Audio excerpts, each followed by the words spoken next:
Hello everyone, welcome to speed mathematics. आइए solution करते हैं आज 38वां सेट का। पहला सवाल आपके सामने है। सवाल कह रहा है कि person sold an article for 3600 and got a profit of 20%। Had is sold if he had sold the article for 3150, how much profit would he have got.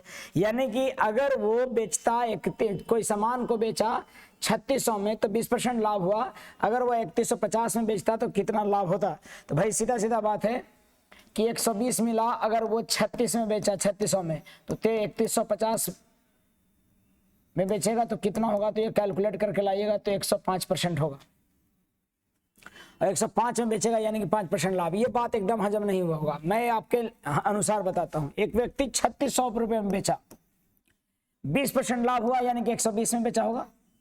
तो क्रयमूल्य निकालने के लिए 100 से गुना कीजिएगा। तो क्रयमूल्य का बढ़ती है 36 यानी कि 300, 300 गुने आपको 30 और 30 गुने 100, 3000 क्रयमूल्य होगा। अब उसको बेचना चाह रहा है कितना में? अब उसको बेच देना चाह रहा है वो आदमी 3150 में, यानी कि एसपी अगर 3150 है तो प्रॉफिट हो रहा होगा कितना? प्रॉफिट हो जाएगा 150 और 150 रुपया प्रॉफिट अगर 3000 पर है तो प्रॉफिट कितना परसेंट होगा? आप समझ रहे हो। 15 दूनी 30, 20 बार में कट जाएगा और 20 बचे 100, 5% आंसर। ये आपको समझ में आया होगा। लेकिन मैं आते ही क्या बताया आपको कि अगर 100 अगर 3600 में बेचा है तो 120% लाभ हो रहा है। तो बताइए कि अगर बेचेगा 3150 में तो कितना परसेंट में बिकेगा? तो ये मिलेगा, जानते हैं कैलकुलेट करके, 105 पर में, यानी कि प्रॉफिट कितना? तो प्रॉफिट हो जाएगा कितना? 5%। लेकिन ये बात थोड़ा सा समझ रहा होगा। अगले प्रश्न की तरफ बढ़ते हैं। अगला सवाल कह रहा है कितना? कहता है कि लगातार 2 वर्ष में मेरी आय का अनुपात 2:3 है प्रथम 2 वर्ष में, और व्यय का अनुपात 5:2। आय का अनुपात प्रथम 2 लगातार वर्ष में, यानी पहला वर्ष और दूसरा वर्ष 2:3 है आय, और खर्च है आपका 5:9। यदि दूसरे वर्ष मेरी आय 4500 है, यानी कि 2 बराबर कितना है? 4500। दूसरे वर्ष 45,000 है। अगर ये 45,000 रुपया है बाबू, तो सोचो कि 3 × 5 = 45, तो 15 दूनी यानी कि 30,000 रुपया यहाँ पर होगा इसका है। और पहले वर्ष में मेरी व्यय 2500, यानी कि 5 बराबर में 2500 रुपया व्यय है इसका, 25,000 रुपया व्यय है। तो 5 × 25 तो 9 बचे 45,000 इसका व्यय होगा। ये बोलता है कि 2 वर्ष में के लिए 2 वर्ष के लिए बचत क्या है? then what is the total saving of for 2 years? what is the total saving for 2 year? there is no any saving in second year, क्योंकि जितना कमाया उतना ही खर्च कर दिया तो नहीं सेविंग हुआ। लेकिन 30,000 कमाया और 25,000 खर्च किया तो 5,000 सेविंग है, यानी 5,000 प्लस 0 यानी कि 5,000 टोटल सेविंग होगा। मुझे लगता है आपको समझ में आया होगा। आंसर कौन सा हो जाएगा? सी, 5,000। अगला प्रश्न की तरफ बढ़ते हैं। 42 के बाद देखिए 43 सवाल दे रखा है कि 2 पाइप ए और बी एक टंकी को क्रमशः 20 और 25 मिनट भरते हैं। दोनों खुले रहते हैं, लेकिन बी 5 मिनट के बाद बंद हो जाता है। टंकी को पूरा भरने में कितना समय लगेगा? देखो बाबू, 5 मिनट बाद बंद कर दिया है तो एलसीएम वाला मेथड से बनाइए। आप यहाँ पर 20 और ये 25 ले सकते हैं, ए और बी का, और टोटल यहाँ मिनट है, और यहाँ पर टोटल समय आपको एलसीएम मान सकते हैं काम, यानी पाइप टंकी की क्षमता मान सकते हैं। टंकी की क्षमता ना यहाँ पर काम होता है, तो क्या मान सकते हैं आप? यहाँ पर टंकी की क्षमता आप 100 मान सकते हैं। तो 20 × 25 100, 25 × 4 = 100, और 5 × 4 = 9। और पहले क्या कर रहा है कि दोनों को खोलते हैं और लेकिन बी को 5 मिनट के बाद बंद कर देते हैं। तो भाई दोनों खुला होगा और दोनों खोल के 5 और 9 के हिसाब से 5 मिनट तक चला होगा। तो 5 9 के हिसाब से 5 मिनट तक, यानी 9 बचे 45 भराया होगा। तो 45 भराया होगा तो बचा होगा कितना? 55 भरने के लिए। और 55 भरेगा केवल कौन सा? ए। तो ये 55 तो बोलता है कि बंद हो जाता है। तो टंकी को पूरा भरने में कितना समय लगेगा? तो भाई 55 भरने में आपको समय लग जाएगा कितना के हिसाब से? 5 के हिसाब से। चूंकि केवल ए ही भर रहा होगा ना, तो 11 मिनट इधर लग रहा होगा और 5 मिनट पहले था। टोटल समय पूछ रहा है या केवल? कौन सा आंसर हो जाएगा? यानी कि 11 मिनट इधर। ये बोलता है पूरा भरने में कितना समय लगेगा? तो पूरा भरने में तो 11 मिनट और इधर 5 मिनट, 11 मिनट और 5 मिनट, 11 × 5 = 16 मिनट आंसर होगा। टोटल समय की बात कर रहा है। What is the time taken to fill the certain in 20 minute. समझ में आ रहा होगा बात। सवाल अगला है। अगला सवाल कह रहा है simplify this. So in simplification you have to calculate first of all divide. तो 17 ये इसको सोल्व करिएगा।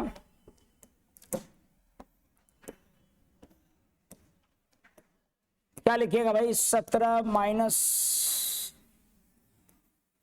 4.5 यानी कि 90 आ जाएगा, प्लस 13 छक 7.78/100 हो जाएगा, और प्लस 4/100, 4/10।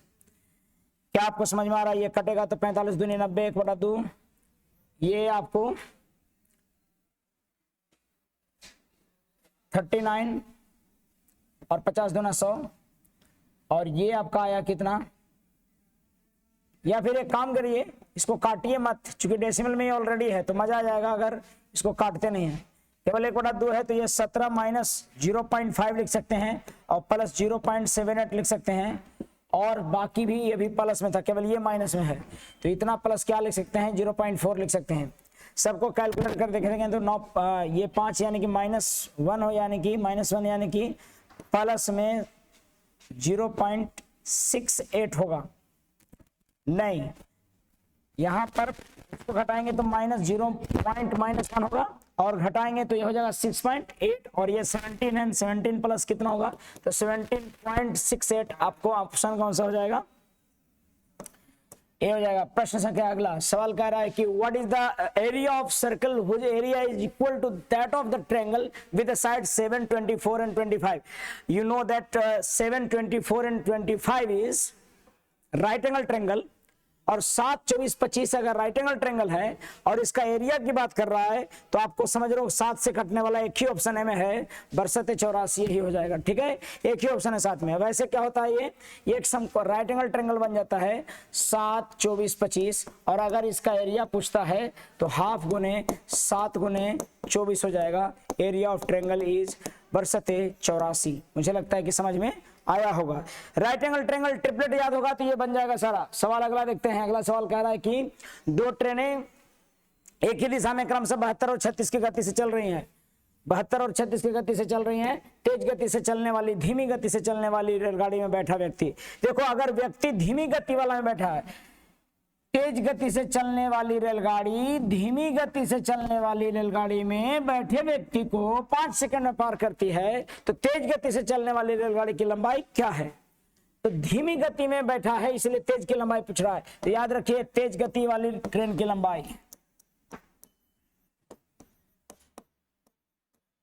इसमें किसकी लंबाई निकलेगा? जिसमें व्यक्ति नहीं बैठा होगा।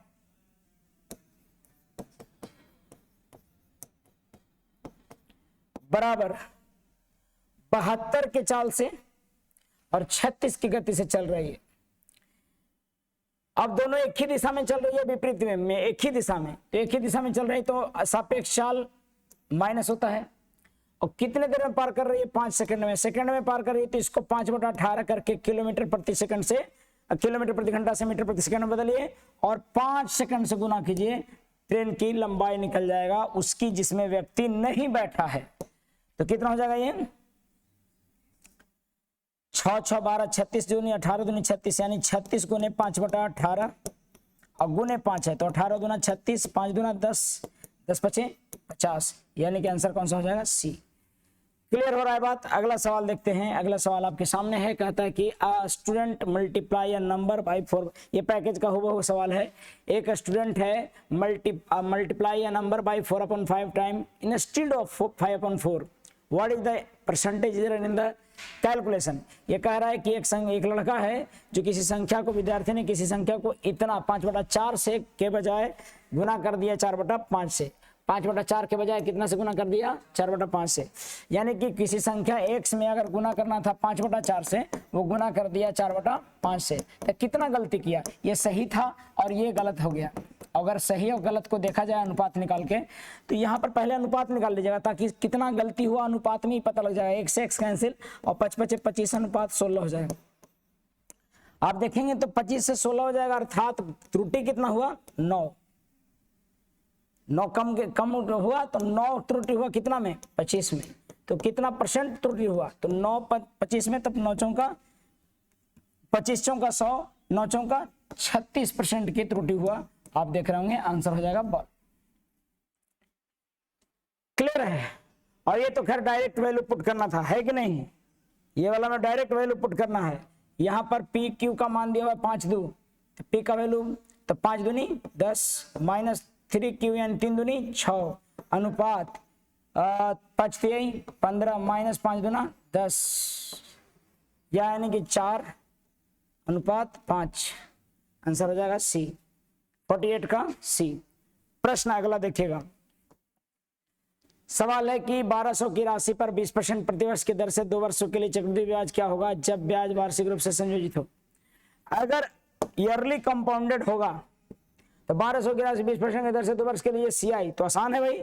20% का मतलब होता है कितना, 1/5 है ना, और 1/5 का मतलब 5 से क्या हो रहा होगा 6, 5 से 6 कितना बार में 2 बार, यानी प्रिंसिपल से अमाउंट होने में 55 25 से 6 36 हो रहा होगा।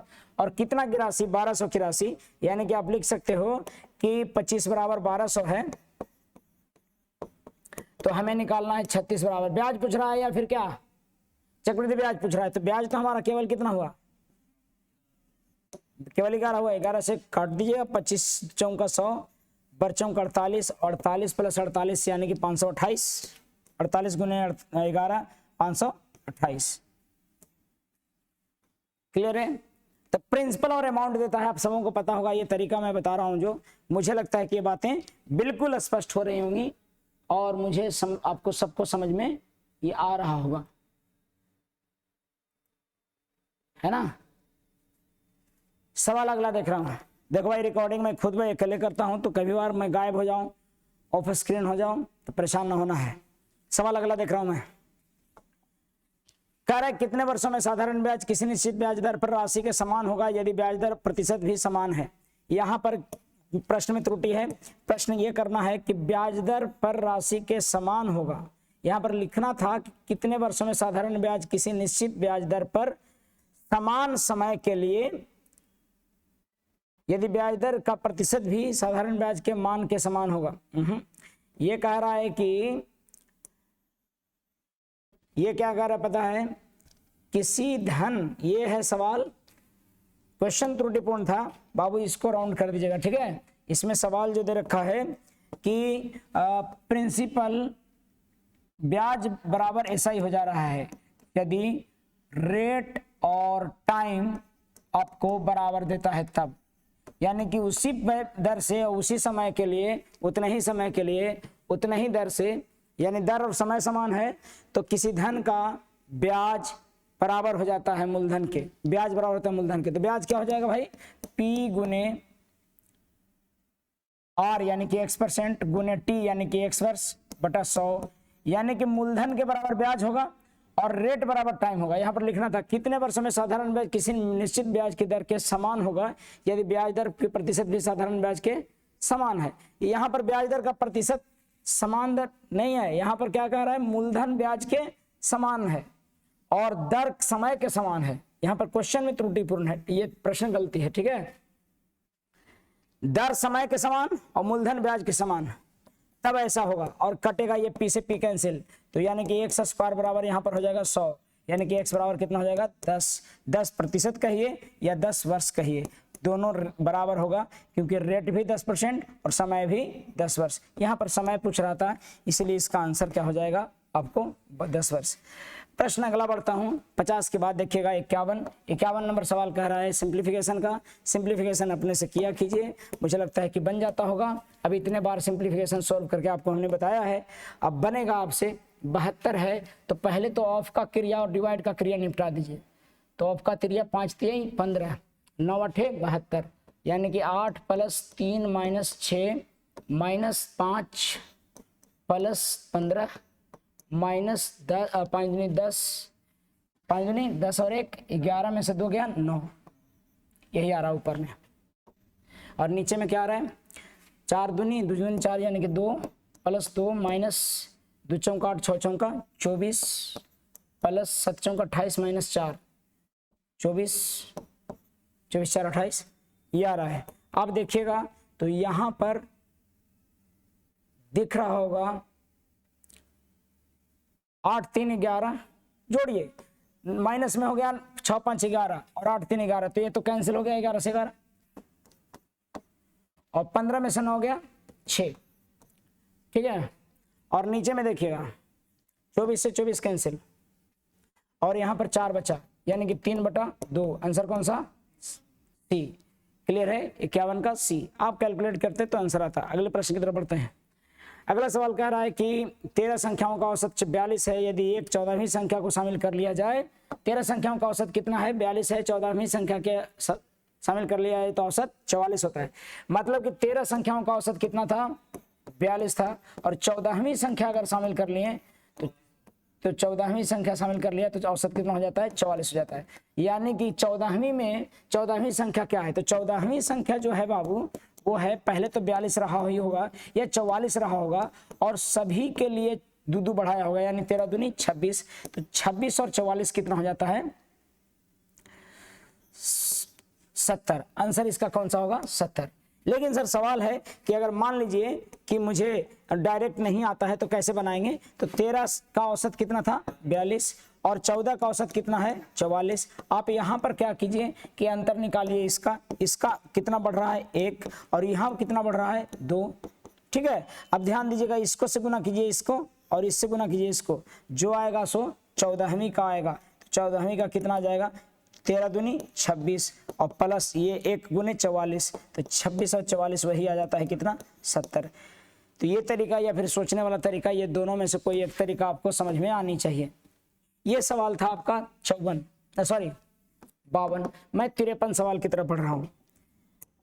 53 नंबर क्वेश्चन देखिएगा। 53 कह रहा है कि एक भिन्न का हर और अंश के दोगुने से एक अधिक है। एक भिन्न का हर भिन्न के अंश से के दोगुने से एक अधिक है, और यदि भिन्न और उसके व्युत्क्रम का योग इतना है, यानी कि x हर अंश के दोगुने से एक अधिक है, यही है इसका, और इसका व्युत्क्रम यानी 2x minus 2x plus 1/x बराबर कितना है? तो 21 दूनी 42, 6 2 8 58 हो जाएगा क्या? 21 दूनी 42 जोड़ेंगे तो 58 होगा, अगर 16 में ऑप्शन इतना आ रहा है। अब आपको ऑप्शन से जाना चाहिए कि क्या होना है। पहले तो देखिए कि इसका दुगना से एक अधिक है, 4 दूनी 8 1 9, 2 दूनी 4 और 1 5, 1 दूनी 2 और 1 3। तो मैं सबसे पहले सबसे छोटा ऑप्शन पहला ये ऑप्शन चुनता हूं। अगर 3 मैं लेता हूं,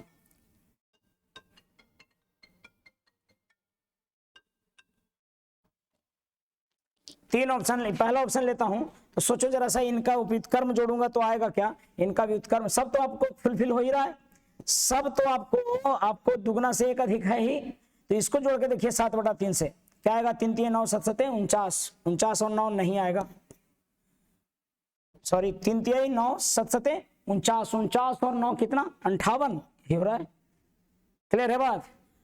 4/9 9/4 लिखते तो नहीं होता, यानी कि यही आंसर पकड़ा गया। हमें इसको देखना होता तो 5/2 करते, तो देखो 2 दूनी 4 5 25 25 4 29, यहाँ पर 58 है। ये 3/1 करते तो यहाँ हो जाता क्या? 3 और 3 3 9 1 10 नहीं होता, यानी कि आंसर कौन सा हो जाएगा? आंसर हो जाएगा आपका ए। कितना लाना था? जोड़कर लाना था 58/21। कभी भी सोल्व क्वाड्रेटिक नहीं करें, इसको डायरेक्ट क्या करिए? ऑप्शन से जाइए। अगले प्रश्न की तरफ बढ़ता हूं। सवाल अगला है आपके सामने। कह रहा है एक व्यक्ति ने 20 दर्जन पेंसिल 4 की दर से और 4 की दर से और 4 की दर से 5 में खरीदा, 4 की दर से 5 में खरीदा और 5 की दर से 8 में। देखिए 20 दर्जन पेंसिल और उन्हें इतना में बेच दिया, तो सीपी क्या है? सीपी है रकम बटा मात्रा, यानी 5 में 4 की दर से, और एसपी क्या है? 5 रकम बटा 8/5। रकम यानी पैसा ऊपर रखिए, मात्रा नीचे रखिए, तो 8 बटा कितना हो जाएगा? 5। कैलकुलेट करेंगे तो 5 5 25 और 8 चौका 32। लाभ हो रहा है कितना? लाभ हो रहा है 7 कितना में लाभ हो रहा है? 25 में। तो कितना % लाभ होगा? 25 चौका 100, 7 चौक 28%। क्या क्लियर है बात? 28%। 54 नंबर क्वेश्चन। 55 नंबर सवाल आपको कह रहा है क्या क्वेश्चन? माध्यिका से सवाल कई बार दे रहा है, ध्यान दीजिएगा। 25 22 21 और इतना इतना इतना 6 संख्याएं अवरोही क्रम में है। कितने संख्याएं? 6 संख्याएं। कौन कौन? 1 2 3 4 5 6, 1 2 3 4 5 6 8 9, यानी कि संख्याएं अवरोही क्रम में है। सब घटते हुए में है। कितनी संख्या है, 1 2 3 4 5 6 7 8 संख्या है, और उसका माध्यिका कितना दिया हुआ है, 16। ये जी 8 संख्या है तो पता है बीचों बीच वाला कौन होगा, 4 इधर और 4 इधर, तो बीच वाला कौन पड़ गया, ये दोनों, यानी कि यही दोनों का सम का आधा माध्यिका होगा, इतना प्लस x प्लस 4 का आधा क्या होगा, माध्यिका होगा, यानी 16 के बराबर होगा। तो x निकल जाएगा यहाँ, 16 दूनी 32, 32 यानी 2x बराबर 32 में से 10 गया 22, यानी कि x बराबर 11। माध्यिका निकालना है तो आधा इधर बांटिए आधा इधर बांटिए, जो बीच में बच गया वही, अगर बीच में नहीं बचा तो दोनों जो अंतिम इसका आधा वाला का अंतिम और उधर आधे वाला का प्रथम जोड़ के भागा दीजिए दूसरे, तो ये माध्यिका होता है। अगला सवाल देखते हैं, निम्नलिखित पाई चार्ट को ध्यानपूर्वक 56, अच्छा 56 दे रखा है भाई, 56 देखिएगा, 56 में कह रहा है कि 4x square minus 9 2x square plus 6x plus 6 और 2x cube minus 3x square plus minus 2x plus 3। आपको एक काम करो कि कोई वैल्यू ले लो x का, मैं x का वैल्यू ले रहा हूं 2 ले लूंगा तो 2 दूनी 4 4 चौका 16 में से 9 गया 7, समझ में आ रहा है, 16 में से 9 गया 7, 16 में से 9 गया 7, और इसका 2 दूनी 4 2 दूनी 4 दूनी 8 8 2 10 10 6 16, और 2 दूनी 4 दूनी 8 8 दूनी 16। ये क्या समझ में आ रहा है, दूलिए तो 2 दूनी 4 4 दूनी 8 8 2 10 10 6 16, 2 दूनी 4 दूनी 8 8 दूनी 16 16 और 2 दूनी 4 3 12, 16 में से 12 गया 4 और 2 दूनी 4 खत्म, यानी कि 3। इसका HCF जानते हैं कितना होता है, इसका HCF होता है 1, होता है 1। अब जो भी ऑप्शन आपको 2 पुट करने पर 1 दे रहा है वही आंसर होगा। ये 2 पुट करके 2 दूनी 4 और 1 5 दे रहा है, ये आंसर नहीं हो सकता। ये 2 में से 4 यानी कि ऑप्शन नहीं हो सकता। 2 दूनी 4 में से 3 गया 1, यही ऑप्शन होगा, ये नहीं होगा। अगर कई बार ऑप्शन टकर जाते हैं तो एक वैल्यू दूसरा ले सकते हैं, लेकिन मुझे लगता है कि इससे बेहतरीन तरीका आपको HCF निकालने का नहीं होगा। मुझे लगता है कि समझ में आया होगा। कोई भी वैल्यू ले लीजिए, इसमें सब में पुट करके संख्या निकाल लीजिए, संख्या का तो HCF आता ही है, आपको कर दीजिए इसको। तो मुझे लगता है कि प्रश्न संख्या 56 आपको समझ में आएगा। पाई चार्ट का ध्यानपूर्वक अध्ययन करें और नीचे देखे प्रश्न को आंसर दे। कह रहे कंपनी में लगातार 2 वर्ष में विभिन्न प्रकार के कर्मचारियों की संख्या का प्रतिशत है। अच्छा, ABCD कर्मचारी हैं और 2007 और 2008 में है। इसमें कुल कर्मचारी 42,980, इसमें कुल कर्मचारी 48,640। कैलकुलेशन होगा सब। सवाल में कैलकुलेशन के लक्षण दिख रहे हैं, क्योंकि डेटा इतना स्पष्ट दिया है तो कैलकुलेशन ही पूछता है।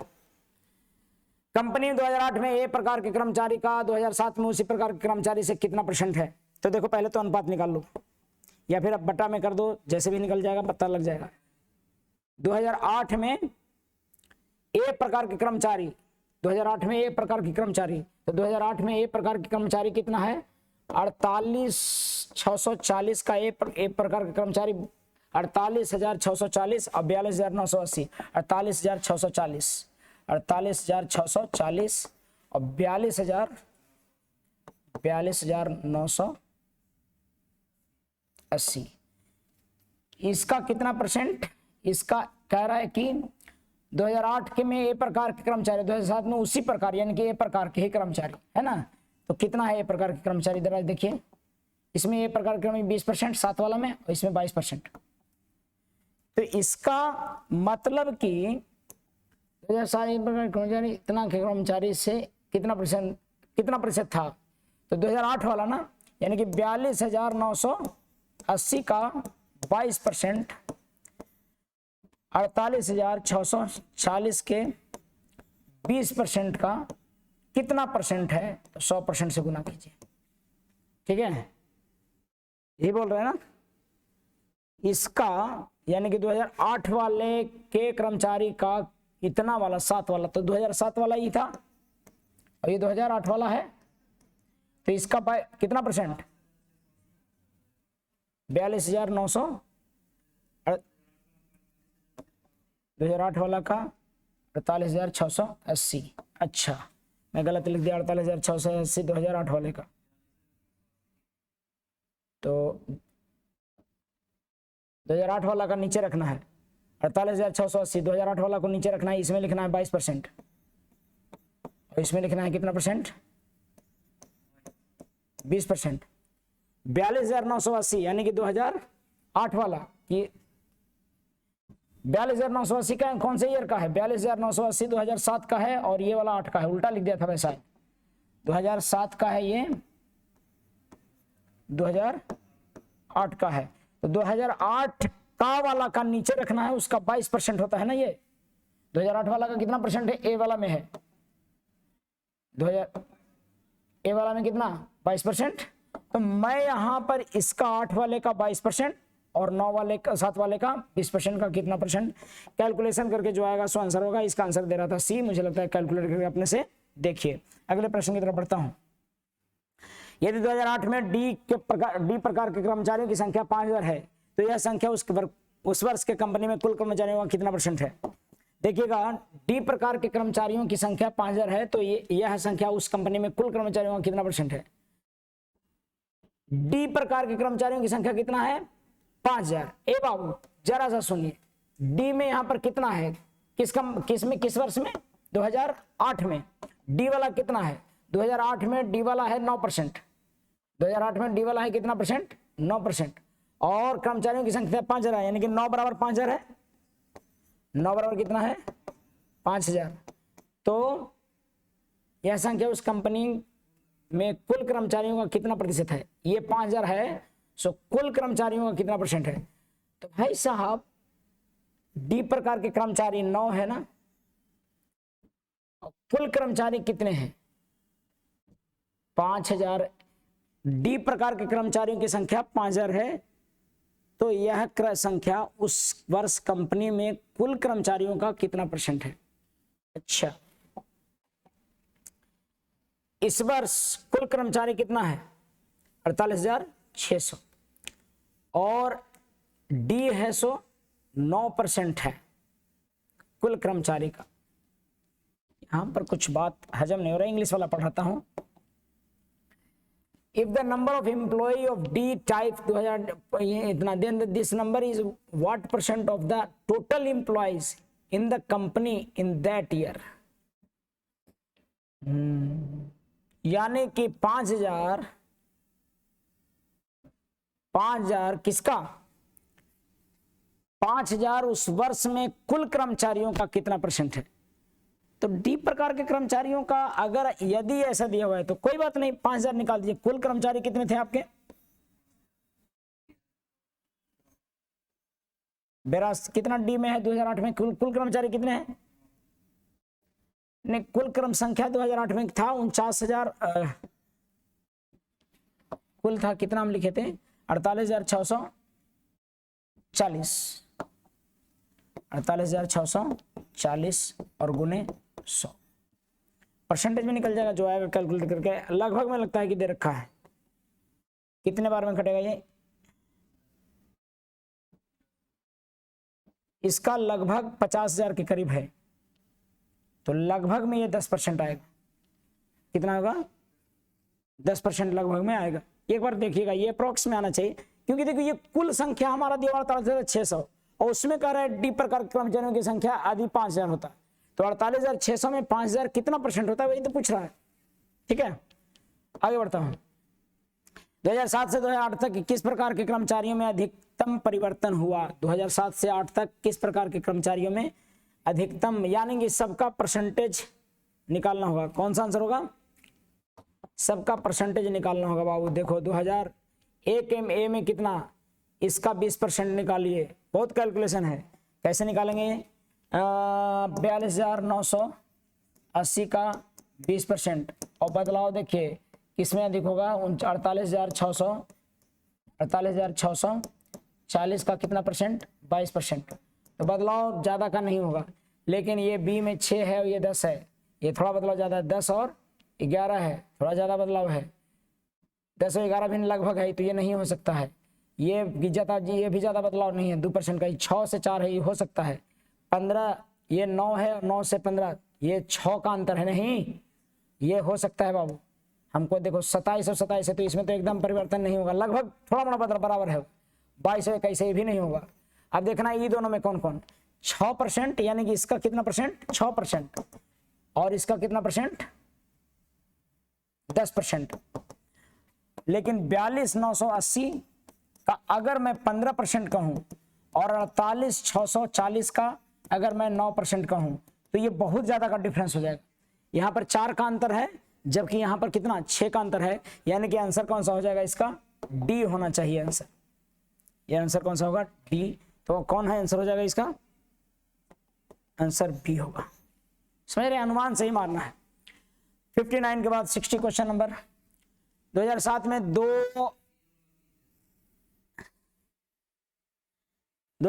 में 2 फलना यानी बी और सी या डी ऑप्शन में से के कर्मचारियों की संख्या 2008 में ए प्रकार के कर्मचारियों की संख्या के बराबर है। ये तो कैलकुलेशन का विषय है बाबू, इसको कैलकुलेट करके देखें, चूंकि सबको चेक करे पड़ेगा। ठीक है, इसमें किसका किसका बराबर है, मतलब कि 2007 में अगर बी और सी के जो होगा सो कर्मचारी इतना में ए के बराबर होगा, तो पहले ए का निकालिए। 2008 में ए का कितना परसेंट था, 2008 में ए का 22% था, नहीं कितना का 48,640 का 22%, इतना का 22% जो आएगा वो 2007 में किसके सम के बराबर आएगा। ठीक है, बी का परसेंट दे तो थोड़ा कैलकुलेटिव है, मुझे लगता है कि इसको आप खुद कीजिएगा।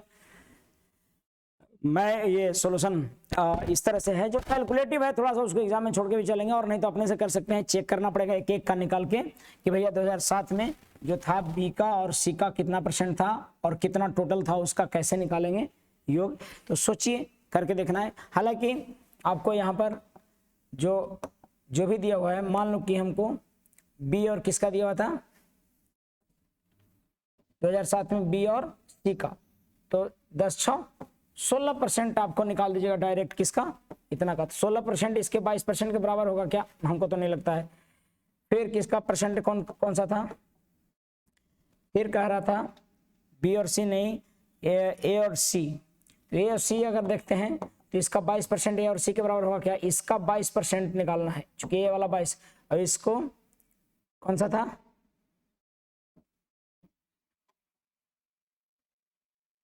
लास्ट क्वेश्चन ए और सी का। तो ए और सी 10 20 10 30, इसका 30% हो सकता है क्या इसके बराबर 30%, तो थोड़ा सा मुश्किल लग रहा है। फिर अगला देखते हैं डी और ई। तो डी और ई 15 और 10 ये 7 5 12, इसका 42% 42,980 का 42% हो सकता है क्या 22% के। तो देखिएगा एग्जैक्टली गुना करके जो भी आंसर आएगा इसी इसका ई दोनों का, देखो ई दोनों का बी डी और ई कह रहा है तो उसको जोड़ के करना है, बी और सी कह रहा है उसको जोड़ के करना है। जैसे 30% आ जा रहा था ए और किसका कह रहा था 20 और ए और सी का कह रहा था, तो आपको जो भी आएगा बराबर करके देख लीजिए। बड़ा लगातार इस तरह से सॉल्यूशन देखते रहिए और कैलकुलेटिव क्वेश्चनों को इग्नोर कीजिए। सवाल आपको जिद दिलाने के लिए कुछ सवाल काफ़ी हैं और जो ज़्यादा परेशान करता है उससे परेशान न होइए। मैक्सिमम क्वेश्चन अटेम्प्ट लेने पर ध्यान दीजिए। जय हिंद, जय भारत।